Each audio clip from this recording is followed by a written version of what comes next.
Tom, I just want you to know that we must remove up to 2 feet of sheetrock along all the walls that were wet. That's by code whenever there's this type of situation. I can tell you I'm standing on the carpet and I can actually see that it's still moist and wet, and no matter what, it's not going to be dry sufficient to not have a problem.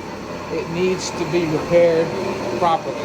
Just so you can see, we've got 3 fans going all at the same time. I cannot swear to you that the carpeting will be good. I think it won't be and should be replaced, but I will leave that up to you. Notice we have put the chairs up on top of the tables. The tables are all elevated. Everything that's damaged will eventually go. I just don't want to tell you it's more damage than it is at this moment. As you can see, we have neatly put things away, moved them over to one side.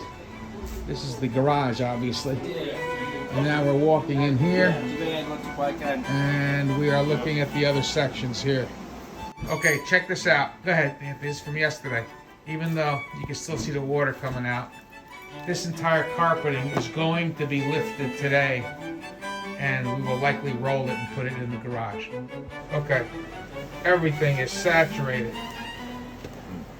Right down. Oh, see. Do that again, Anthony. Let me get a picture for JP2. You can see the water coming out. Just squeeze it. This carpet is very thick, and even though we dried the heck out of it, it's still saturated since yesterday. I just turned the fan off. But if you notice, we have fans going, we have windows going. But this carpet is absolutely saturated.